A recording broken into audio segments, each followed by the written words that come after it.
ગુજરાત અનધિકૃત વિકાસને નિયમિત કરવા અધિનિયમ 2022ને વ્યાપક પ્રતિસાદ મળે અને વધુમાં વધુ લોકો એ અધિનિયમનો લાભ મેળવી શકે તેવા જનહિતકારી અભિગમથી મુખ્યમંત્રીએ નિર્ણય લીધો છે.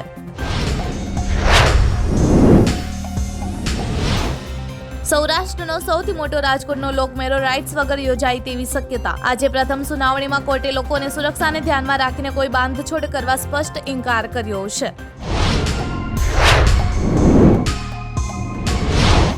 હળદરમાં રાસાયણિક ખેતી પદ્ધતિથી હેક્ટર દીઠ 19 જ્યારે પ્રાકૃતિક ખેતી પદ્ધતિથી હેક્ટર દીઠ 40 ટન ઉત્પાદન. હળદરમાં મૂલ્યવર્ધન કરી પાવડરના વેચાણથી ખેડૂત હેક્ટર દીઠ 20 લાખ સુધીની આવક મેળવી શકે.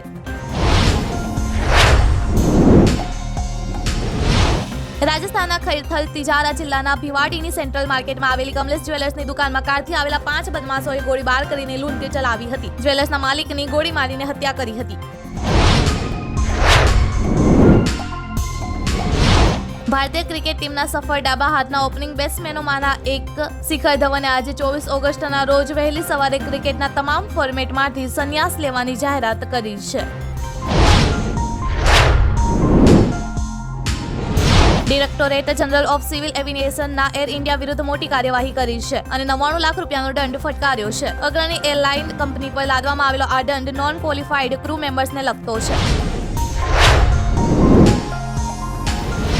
બદલાપુર કેસને લઈને મહારાષ્ટ્રમાં ઉગ્ર વિરોધ થઈ રહ્યો છે. આ ઘટનાના વિરોધમાં વિપક્ષી દળોએ શનિવારે 24 ઓગસ્ટે મહારાષ્ટ્ર બંધનું એલાન આપ્યું હતું, જેના પર બોમ્બે હાઈકોર્ટે પ્રતિબંધ મૂક્યો છે.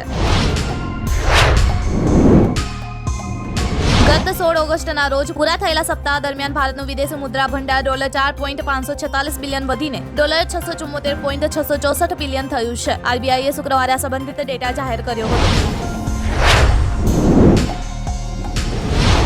પશ્ચિમ જર્મનીના સોલિંગનામાં એક તહેવાર દરમિયાન એક વ્યક્તિએ અચાનક લોકો પર ચાકુ વડે હુમલો કરવાનું શરૂ કર્યું. આ હુમલામાં 3 લોકોના મૃત્યુ થયા જ્યારે 4 લોકો ગંભીર રીતે ઘાયલ થયા છે.